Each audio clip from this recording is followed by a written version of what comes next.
Heute gehen wir mal auf einen Zuschauerkommentar ein und sprechen mal ein wenig über den Wohlstand der Polen. Das und vieles mehr gleich nach dem Intro.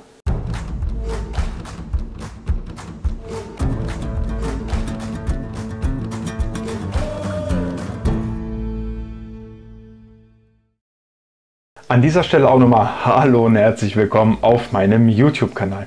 Falls du das erste Mal bei mir vorbeischauen solltest und dich für das Thema Polen interessierst, würde es mich wirklich sehr freuen, wenn du den Kanal abonnierst und auch die Glocke aktivierst. Dann wirst du auch immer benachrichtigt, wenn ich ein neues Video hochlade. Schon mal vielen Dank dafür. Kommen wir jetzt aber auch schon zum Hauptthema bzw. zum Kommentar, zum Zuschauerkommentar, den jemand hinterlassen hat unter meinem vorletzten Video, was ich hochgeladen habe, wo ich den Vergleich zwischen Amazon Deutschland und Amazon Polen gemacht habe. Ich denke, ich nehme euch am besten mal mit auf meinen Bildschirm und gehe noch direkt auf die Zuschauer, auf den Zuschauerkommentar ein, dass ihr auch überhaupt wisst, wovon ich hier eigentlich rede. So, jetzt müsstet ihr eigentlich meinen Bildschirm sehen. Und zwar fand ich hier die Frage sehr interessant.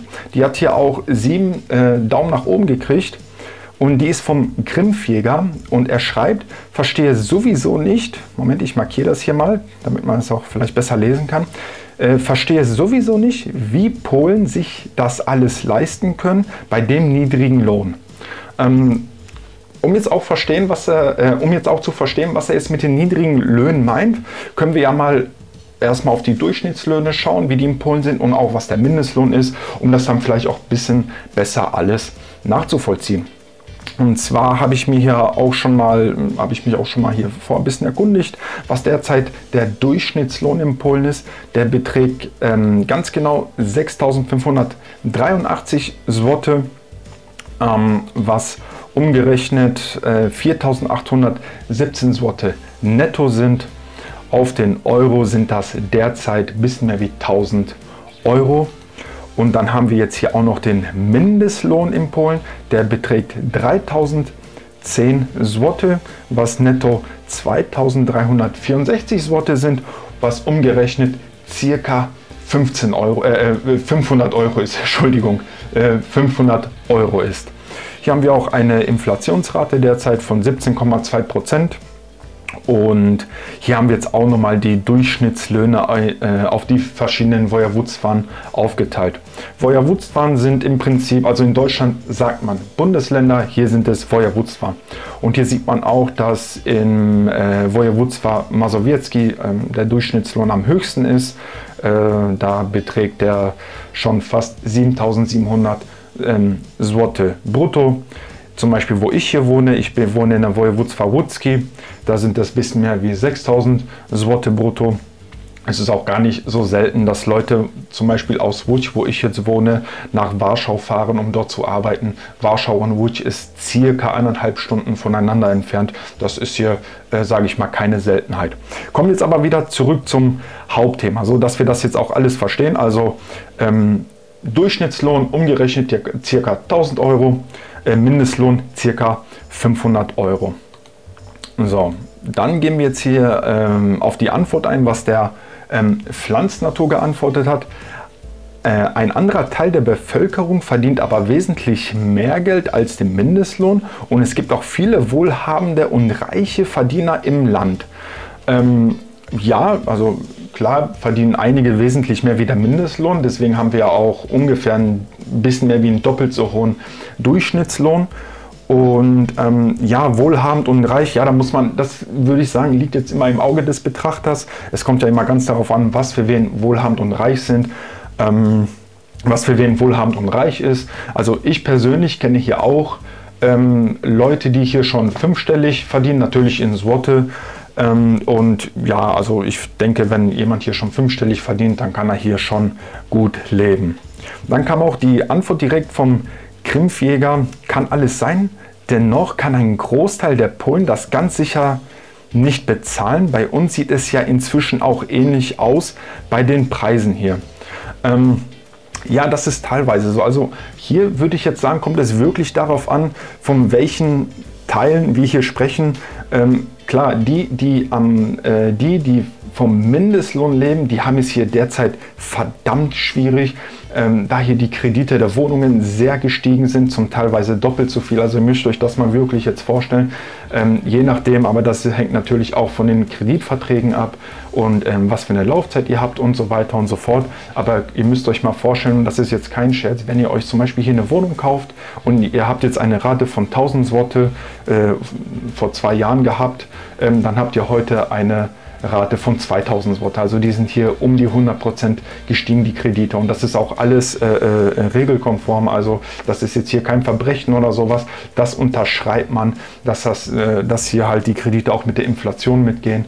Und es ist leider wirklich so, dass die Leute, die, sage ich mal, weniger verdienen oder, sage ich mal, ein bisschen mehr am Minimum sind, natürlich jetzt die Probleme haben, wenn die jetzt sich zum Beispiel eine Wohnung oder ein Haus gekauft haben.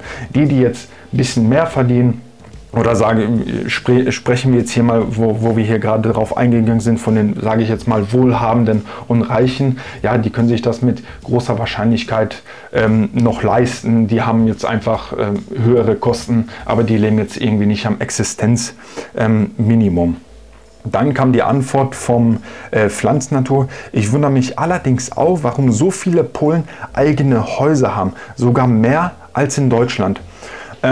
Ich habe da auch eine ganz, ganz große Vermutung. In Polen war jetzt noch bis vor 30 Jahren oder knapp jetzt über 30 Jahre, vor über 30 Jahren war hier in Polen Kommunismus. Und gerade bei der älteren Generation ist so dieser Drang danach, etwas Eigenes zu haben. Und bei dieser Generation von früher ist das einfach sehr tief verankert, dass es sehr wichtig ist, etwas Eigenes zu haben, was man später den Kindern vererben kann. Deswegen war das auch so, dass die wirklich alles dafür getan haben, um sich zum Beispiel ein Haus zum Teil selber zu bauen, selber zu kaufen, und die haben sich auch zum Teil sehr hohe Kredite genommen. Zu der damaligen Zeit muss man das ja auch noch immer alles berechnen, dass damals hier vor 30 Jahren der Lohn ja auch noch ganz anders war wie jetzt. Und die haben auf jeden Fall damals sehr viele Kredite auf sich genommen, um einfach nur später auch was den Kindern zu hinterlassen. Heutzutage die Generation, die denkt natürlich auch schon ein bisschen anders. Klar gibt es hier Leute, die sich ja auch Wohnungen kaufen, auch die jüngere Generation. Nur das Denken ist jetzt nicht mehr so stark verankert wie früher. Ich muss jetzt auf Teufel komm raus mir ein Haus kaufen, mir eine Wohnung kaufen, damit ich hier was Eigenes haben kann, damit ich etwas Eigenes besitze und etwas meinen Kindern vererben kann. Gehen wir hier mal weiter. Hier wird viel Wert auf was Eigenes gelegt. Ja, genau das, was ich gerade beschrieben habe. Und die Kaufkraft ist ähnlich wie in Deutschland. Ja, ich weiß nicht, ob die Kaufkraft ähnlich wie in Deutschland ist. Also man muss das immer alles so ein bisschen in Relation sehen. Gehen wir jetzt einfach nur mal zum Beispiel von den Mindestlöhnen in Deutschland und in Polen aus. Also wir haben ja gerade gesehen, hier beträgt der Mindestlohn um die 500 Euro, sprich 3000 Zloty. Und in Deutschland haben wir einen Mindestlohn von, wenn ich mich jetzt richtig erkundigt habe, 1800 Euro brutto, was ungefähr netto 1200, 1300 Euro ist. Und ja, da haben wir jetzt, sage ich mal, 1,5 Mal so viel wie jetzt in Polen. Aber die Preise sind hier nicht alle 1,5 Mal günstiger. Also wenn wir jetzt nur mal den Spritpreis sehen, also ich bin mir jetzt nicht ganz genau sicher, was ungefähr der Liter Super kostet, aber laut meinen Informationen in Deutschland circa 1,80 Euro. Selbstverständlich kommt das auch auf die Region darauf an, aber lassen wir das mal bei 1,80 Euro, und hier in Polen haben wir den Spritpreis, zumindest hier bei mir in der Region, bei umgerechnet ungefähr 1,40 Euro. Also da sieht man, dass man hier weniger verdient und man kriegt hier weniger im Endeffekt für sein Geld. Und ja, wenn man sich jetzt auch hier die Wohnungsmietpreise anguckt, na, ich weiß nicht, ob die sich jetzt sehr von den Deutschen unterscheiden, wenn man das jetzt jetzt wirklich nur in Relation sieht, was man hier verdient und was man in Deutschland verdient. Das muss man auch immer so ein bisschen beachten. Also würde ich jetzt einfach mal behaupten, dass die Kaufkraft in Deutschland noch stärker ist, also ich betone wirklich noch stärker ist, was aber auch ein Grund ist, hier in Polen ist auch einfach die Inflation wesentlich stärker oder ist wesentlich höher wie in Deutschland. Und ich denke mal, das hat auch sehr, sehr, sehr viel Einfluss. Gehen wir mal weiter auf die Frage ein, denn hier gibt es auch alles und in Mengen zu kaufen. Ja, das stimmt sogar. Also hier wird, sage ich mal, weniger Panik gemacht. Hier kommt das auch mal vor, oder hier war das mal, zumindest hier bei mir in der Region, hier auch mal eine Woche oder zwei, wo es hier keinen Zucker gab. Aber in der Regel, was es in Deutschland für Probleme gab mit Klopapier oder ich weiß nicht, Trockentücher, Öl oder sowas, also sowas habe ich hier eigentlich gar nicht mitbekommen. Also wirklich nicht. Klar, man hat hier den einen oder anderen gesehen, der hier auch Hamsterkäufe gemacht hat. Aber hier in Polen werden weniger Hamsterkäufer gemacht. Und was ich auch gesehen habe in Deutschland, teilweise haben die sich geprügelt, zumindest was ich jetzt aus den Nachrichten gesehen habe und auch von den Bekannten mitbekommen habe. In Deutschland haben die sich teilweise geprügelt, um Klopapier zu kriegen. Also hier gab es diese Probleme nicht. Und hier gab es wirklich alles, sage ich jetzt mal, fast normal noch zu kaufen. Wenn so viele in Polen wenig Geld haben, fragt man sich, wer das alles zu diesen Preisen kauft. Ja, und hier kommen wir jetzt auch nochmal wieder darauf zurück, auf die ältere Generation. Die ältere Generation, die weniger Geld hat, muss ja keine Miete bezahlen. Ja, die haben wahrscheinlich dann ihre Czynsz-Kosten, sage ich mal, ihre Nebenkosten von 500-600 Zloty und den Rest können die dann für Essen und Trinken, sage ich jetzt mal, ausgeben. Und man muss auch dazu sagen, dass die hier wirklich auf plus minus null dann leben. Also die können sich hier gar nichts zur Seite legen. Während man vielleicht in Deutschland, wenn man vom Mindestlohn lebt, ich weiß das jetzt nicht, aber sich vielleicht noch einen 100er an die Seite legen kann man das hier in Polen vielleicht nicht machen, wenn man von der Rente lebt. Weil hier ein Rentner, wenn er hier 2000 bis 2500 Zloty netto, sage ich jetzt mal, auf dem Konto hat, ist das schon für einen polnischen Rentner sehr, sehr, sehr viel. Und wenn man dann jetzt noch 500, 600, 700 Zloty abzieht für die Nebenkosten, sage ich jetzt mal, ja, dann bleibt da vielleicht noch ein bisschen was über, um zu überleben. Aber wenn man jetzt bedenkt, dass der Rentner sich eine Wohnung mieten müsste, dann könnte er hier wirklich nicht überleben, weil hier sind die Mietpreise, zumindest hier bei mir in Łódź, für eine, sage ich mal, 40, 50 Quadratmeter Wohnung, die fangen hier bei 2.500 ungefähr an, also 2.500 Zloty. Und das würde dann auch nicht passen. Also das hat dann auch schon sehr, sehr viel damit zu tun, dass die hier Eigentum haben und einfach diese ganzen Mietkosten nicht mehr anfallen. Auch Restaurants und Cafés sind hier immer brechend voll. Die einzigen, die hier sehr wenig haben, sind meistens die Rentner. Ja, das, wovon ich gerade auch geredet habe. Aber alle anderen scheint mir, und selbst die Studenten, geht es gut. Ja, geht es gut. Die leben hier vernünftig. Also wie schon gerade erwähnt, sagen wir mal, wenn hier der Durchschnittslohn bei 6.500 ist und sagen wir mal, da haben wir jetzt eine Familie, ein Mann und Frau und beide verdienen 6.500, dann sind wir bei 13.000 Zloty, das sind knapp 10.000 Zloty netto im Monat. Und wenn dann auch die Wohnung, rechnen wir jetzt mal ganz hoch, 3.000, 4.000 Zloty kosten sollte, dann bleibt immer noch 6.000 zum Überleben und dann kann man hier eigentlich noch schon gut mitleben. Also wenn man jetzt wirklich wenn man jetzt hier wirklich den Durchschnittslohn hat. Wenn man natürlich vom Mindestlohn lebt und dann irgendwie nur seine, ich weiß nicht, da 5.000 Zloty, 4.000, 5.000 Zloty netto hat und von diesen 4.000, 5.000 geht dann schon über die Hälfte für Miete drauf, ja, dann lebt man dann hier schon ein bisschen problematisch. Und Studenten haben das hier halt sehr oft, dass sie einfach in Wohngemeinschaften leben. Und hier ist das wirklich keine Seltenheit, dass hier, sage ich mal, eine Wohnung ist, eine große Wohnung mit 5, 6 Zimmer und 2 Studenten mieten sich zum Beispiel gemeinsam ein Zimmer. Das kommt hier wirklich sehr oft vor und das ist ja auch ganz normal. Und dann teilen die sich einfach ein Zimmer. Ich weiß nicht, ein Zimmer kostet hier ungefähr 1.200 Zloty, je nachdem auch wo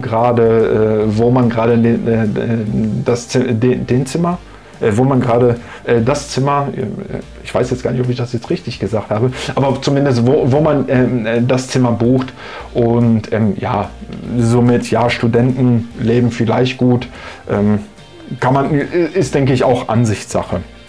Dann hat hier auch wieder der Grimmfjäger geantwortet, mich wundert das auch, alle Polen, die ich kenne, und das sind sehr viele, Ex-Frau, Familie und so weiter und so fort, haben tatsächlich Häuser oder Wohnungen Dies, obwohl sie teilweise nicht so viel verdienen. Dort gehört es aber zum Lebensstil dazu, Immobilien zu kaufen, sowas wie in Deutschland, dass man teure Mieten zahlt für eine Wohnung, welche einem nicht gehört, wäre für die Polen undenkbar. Ja, also das ist im Prinzip auch genau das, was ich auch gerade erklärt habe, mit diesen ganzen Wohnungen, das eigene einfach zu besitzen.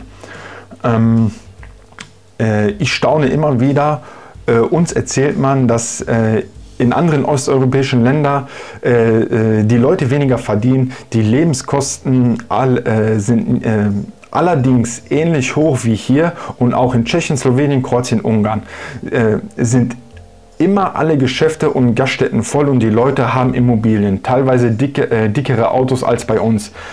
Ja, wie das in den anderen osteuropäischen oder slawischen Ländern ist, kann ich nicht sagen. Ich habe nur gehört, ja, Tschechien ist günstig, Slowenien ist günstig. Mit teilweise dickere Autos, naja, weiß ich nicht. Also ich habe schon mal ein Video auch dazu gemacht, Import, Export. Und ich kann sagen, ich würde jetzt mal behaupten, in Polen fährt man mehr ältere Autos wie neuere Autos. Ich denke, die Polen, die legen nicht so viel Wert drauf, ein neuwertiges Auto zu haben, sage ich jetzt mal, wie die Deutschen. Also ich selber, ich habe jetzt auch ein Auto, was jetzt, ich glaube, 12, 13 Jahre alt ist. Ich bin damit voll und ganz zufrieden. Man weiß das ja auch, das ist auch kein Geheimnis, dass in Polen sehr, sehr viele Gebrauchtwagen importiert werden. Also ich glaube, in dem Video, was ich damals gemacht habe, ist das sogar, glaube ich, der Audi, irgendein Audi A4 oder irgendwie sowas, wird am meisten importiert.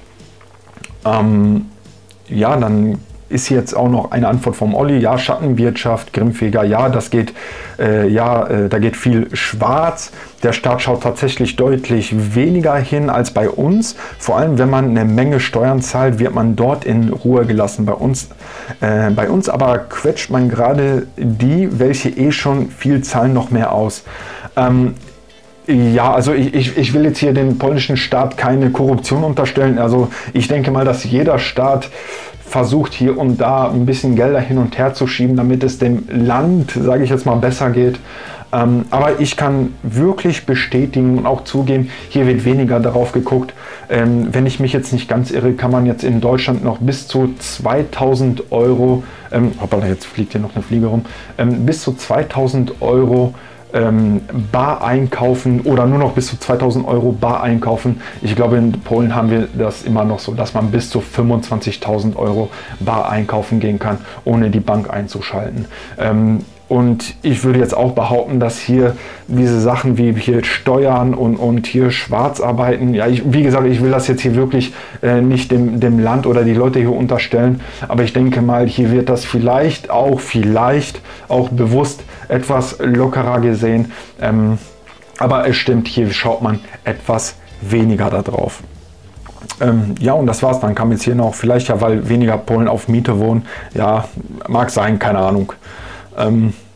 Ja, das war's von der Zuschauerfrage. Eure Meinung dazu würde mich mal sehr interessieren. Ich habe jetzt mal meine Meinung dazu gegeben, was ich darüber denke zu dem Ganzen. Auch ein bisschen meine eigenen Erfahrungen habe ich da jetzt mit hinzugefügt. Und ja, ich hoffe, dass euch das gefallen hat. Ich werde hin und wieder mal auf Zuschauerfragen eingehen, wenn die interessant sind und vielleicht auch einige Leute interessieren können. Ich habe ja hier auch gesehen, dass einige Daumen oben für diese Frage da waren und ich denke, dass das auch ein Thema war, was Leute auch interessiert haben. Wenn dir auch dieses Video gefallen sollte, würde ich mich auch sehr freuen, wenn du auch einen Daumen da lässt. Das hilft natürlich mir und den Algorithmus weiter, dass auch mehr Leute das Video sehen. Ansonsten danke ich dir sehr, dass du dir mein Video wirklich bis zum Ende angeschaut hast. Bleib gesund und bis zum nächsten Mal. Ciao!